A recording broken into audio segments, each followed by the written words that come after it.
Assalamualaikum warahmatullahi wabarakatuh, Ustaz.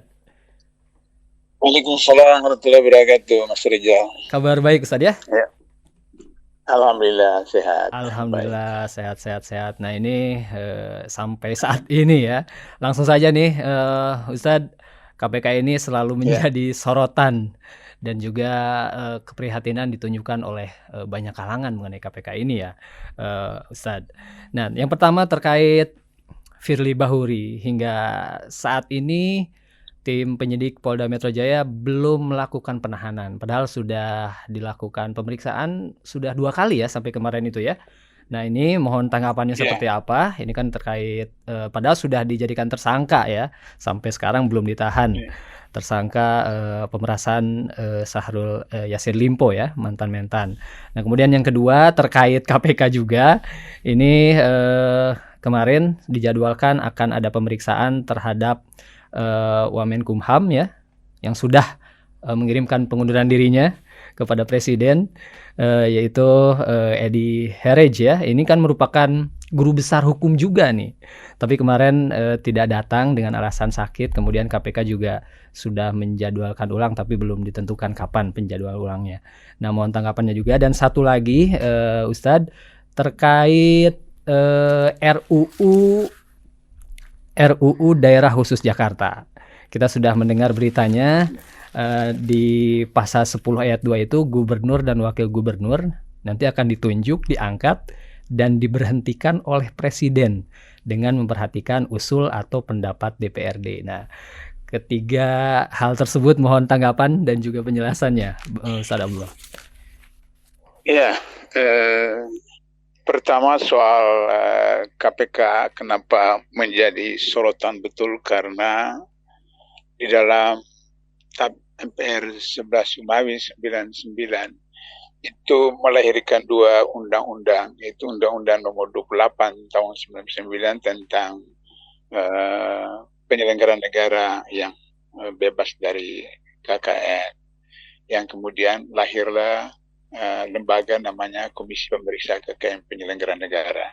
Jadi bersifat pencegahan. Yang kedua lahirlah Undang-Undang 3199 untuk Undang-Undang Nomor 20 tahun 2001 tentang tindak pidana korupsi, maka lahirlah KPK. Jadi ternyata kemudian ketika KPK pada awal pembentukannya 2004, orang tidak terlalu serius atau memperhatikan apa itu KPK.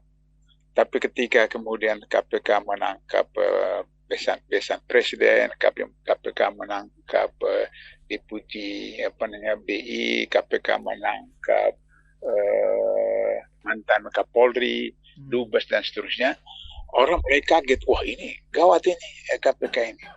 Maka disitulah kemudian lahir proses yang disebut dengan corruption fight back, perlawanan daripada para koruptor kepada KPK. Sehingga waktu jilid 2 KPK itu maka terjadilah kemudian orang berebut untuk menjadi pimpinan KPK. Jadi itulah sebabnya maka KPK menjadi sorotan. Kenapa menjadi sorotan? Karena di dalam undang-undang KPK itu disebutkan KPK dibentuk karena instansi kepolisian dan kejaksaan tidak optimal melaksanakan tugasnya dalam memberantas korupsi, sehingga kemudian dibentuk lembaga khusus yang namanya KPK. Ternyata kemudian dalam perjalanan paling tidak waktu sampai saya di sana 2013, dari lebih 1.000 orang yang ditangkap KPK itu 42% berkaitan dengan pengadaan barang dan jasa. Nah, pengadaan barang dan jasa itu dilakukan oleh pemerintah, pejabat dengan pengusaha. Nah, pengusaha itu kita tahu bahwa sekarang ini ada namanya 9 naga yang mereka punya kekayaan 4 orang itu sampai dengan 100 juta yang dipunyai oleh rakyat miskin. Kemudian hampir 80% lahan di seluruh Indonesia dikuasai oleh 9 naga. Sehingga begitu, maka kemudian 9 naga ini menggunakan uang mereka, kekuasaan geng mereka, senjata mereka agar supaya kemudian apakah anggota DPR, apakah anggota hakim, mahkamah dan seterusnya MK, untuk supaya kemudian mereka kuasai, supaya kemudian KPK bisa kemudian dihancurkan atau diberangus. Nah itulah pada tahun 2019 Undang-Undang KPK dilahirkan, mengamankan Undang-Undang KPK yang ada, sehingga kemudian terjadilah proses pengusiran secara halus melalui TWK, tes wawasan kebangsaan, 75 orang yang saya kenal betul, mereka punya prestasi. Selama 8 tahun saya di sana kenal betul mereka. Nah itu yang disingkirkan, sehingga sekarang mereka masukkan orang yang bisa mengamankan penguasa, mengamankan partai penguasa, mengamankan istana, DPR, dan seterusnya. Itulah Firly. Jadi oleh karena itu, maka kenapa Firly seperti itu? Karena memang dia diprogramkan oleh penguasa agar supaya mengamankan penguasa selama menjadi pimpinan KPK. Itulah maka kemudian sejak 2004 sampai 2022 belum pernah ada pimpinan KPK yang meminta agar supaya masa jabatannya itu diperpanjang dari 4 tahun menjadi 5 tahun. Karena kami sadari bahwa karena korupsi itu kejahatan luar biasa, maka kemudian lahir lembaga seperti KPK yang dalam teori power tend to corrupt, kekuasaan itu cenderung kepada korupsi. Maka kalau masa jabatannya lama, bisa kemudian tergoda pimpinan KPK itu, sehingga dibatasi hanya 4 tahun. Tidak sama dengan DPR, tidak sama dengan presiden, tidak sama dengan gubernur, bupati, wali kota yang 5 tahun. Itu filosofinya. Tapi kemudian tahun lalu diamandemen sehingga Mahkamah Konstitusi yang ketuanya adalah adik ipar dari Jokowi bisa mengabulkan untuk kemudian menjadi 5 tahun. Kenapa harus 5 tahun? Karena nanti supaya ketika pemilu selesai, pilpres selesai, pilkada selesai, masih pimpinan KPK masih sekarang yang ini, yang orangnya adalah orang Jokowi. Sehingga begitu ketika Jokowi selesai masa jabatan tidak terganggu, tidak diganggu. Kalau sekarang misalnya seharusnya tahun ini, bulan ini, Desember ini habis, maka kemudian ada pergantian pimpinan KPK baru, dari 5 orang itu bisa saja ada 1 atau 2 yang nakal, kemudian nekat jadi orang gila begitu. Kemudian proses KPK, proses Jokowi, proses Gibran, proses Kaisang, karena mereka sudah dilaporkan di KPK. Nah itu problem. Maka kemudian dibuat sekarang. Sehingga wajar saja kalau Firly seperti begitu. Itu yang pertama. Yang kedua, bahwa kenapa kemudian Polda Jaya sudah tetapkan tersangka ada hampir 1 bulan tapi belum ditangkap, karena ada perbedaan hukum acara antara kepolisian, kejaksaan dengan KPK. Kalau KPK memeriksa seseorang, memanggil seseorang, tidak perlu izin kepada atasan. Jadi kalau menteri izin kepada presiden, gubernur izin kepada menteri, KPK tidak perlu.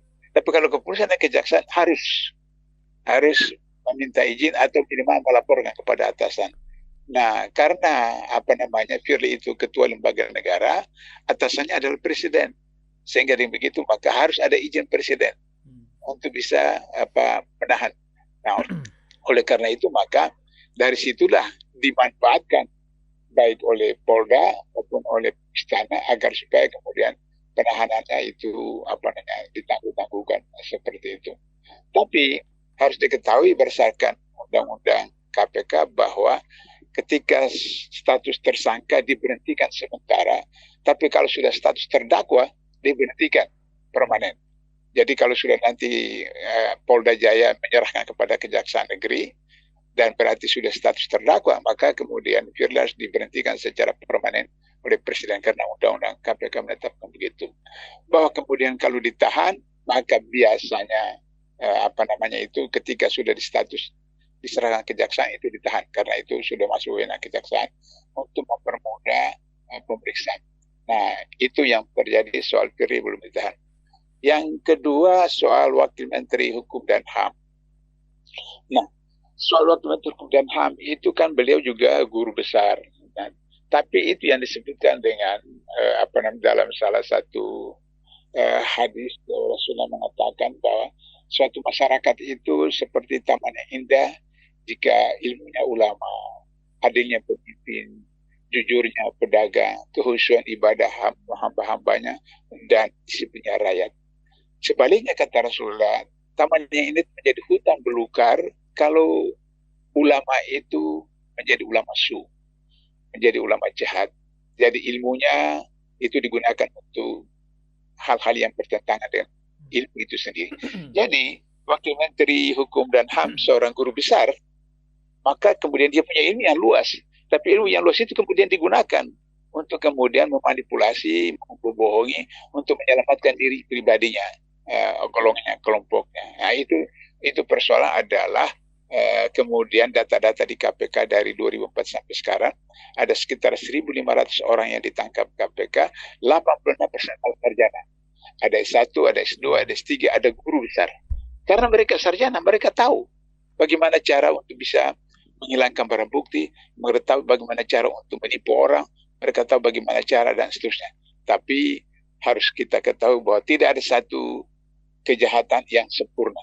Selalu ada meninggalkan lubang-lubang yang kemudian seperti peribahasa Melayu, sepandai-pandai tupai melompat pasti akan jatuh juga. Nah, itu soal Wakil Menkum HAM. Yang ketiga apa tadi? Mas Rizal, saya lupa yang ketiga. Tiga mengenai RUU Ibu Kota Jakarta. Ya.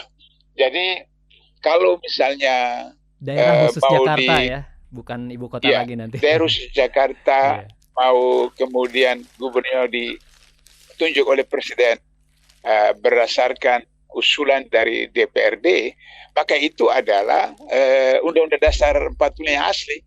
Jadi oleh karena itu tidak apa-apa kalau memang begitu, harus dikembalikan ke Undang-Undang 45 yang asli, sehingga dengan begitu Undang-Undang 45 yang asli itu menetapkan bahwa presiden, wakil presiden dipilih oleh MPR, kemudian gubernur dipilih oleh DPRD tingkat 1, diajukan kepada presiden melalui Menteri Dalam Negeri, baru dari 3 orang yang diajukan nanti kemudian presiden melalui Menteri Negeri menetapkan gubernur. Begitu juga bupati wali kota, DPRD mengajukan ke gubernur, gubernur menetapkan dari 3 nama itu siapa yang kemudian. Nah, itu Undang-Undang 45 asli begitu. Jadi oleh karena itu maka tidak boleh dilakukan bersifat khusus. Dalam sistem hukum itu disebutkan semua orang di depan hukum kedudukannya sama.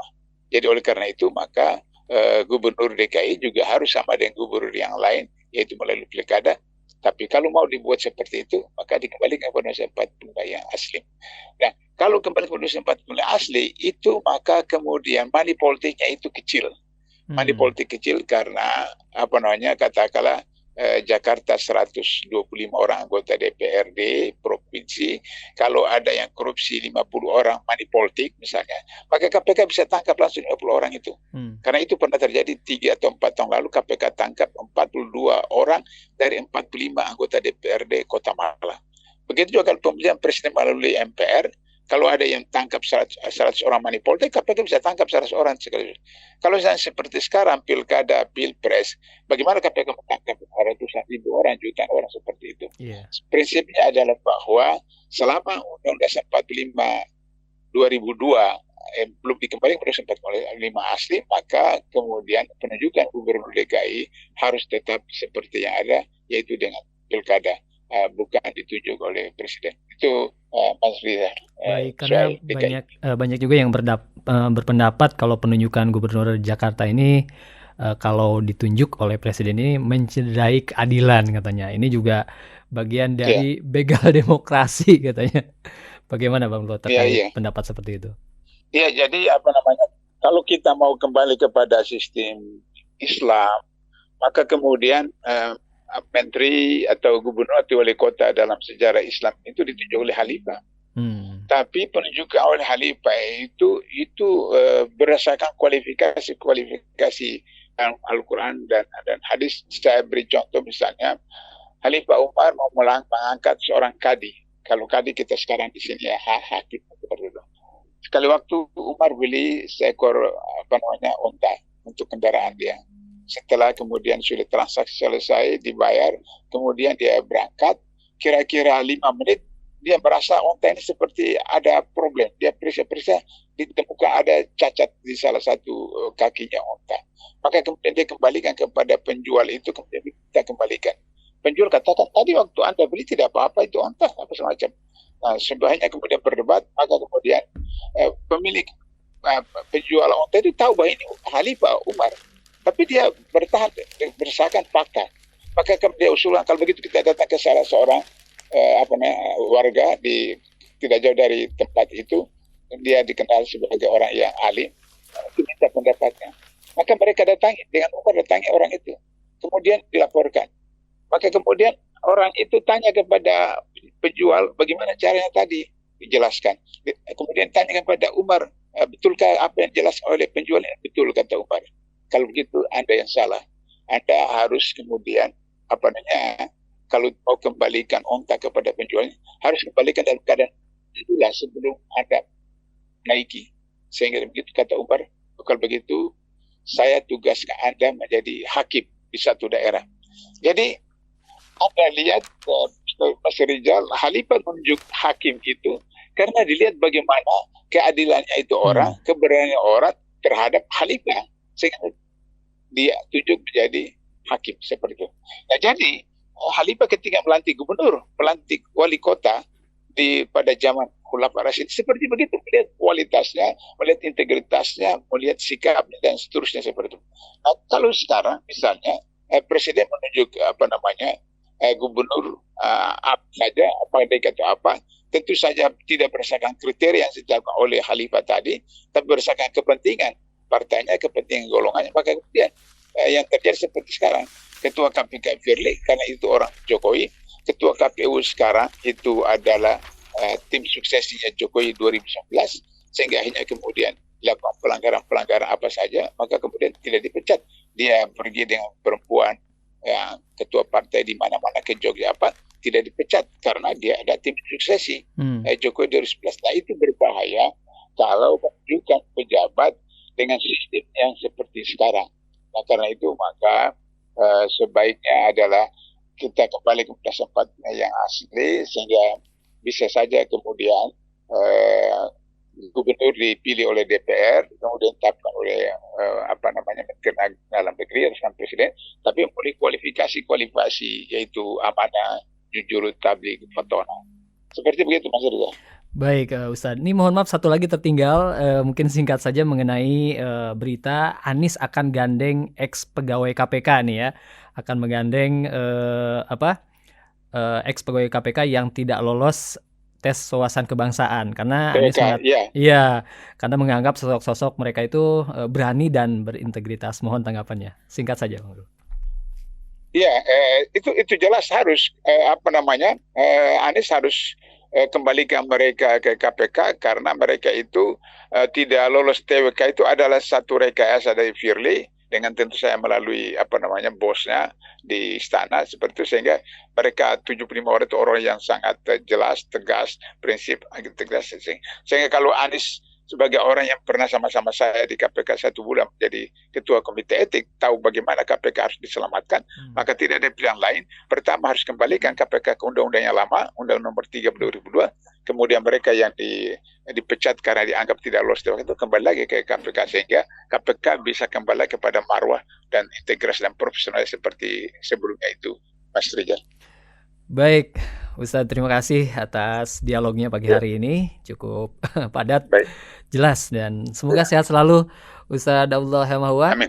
Baik, terima kasih, sampai bertemu kembali pekan depan ya di waktu yang sama. Assalamualaikum warahmatullahi wabarakatuh.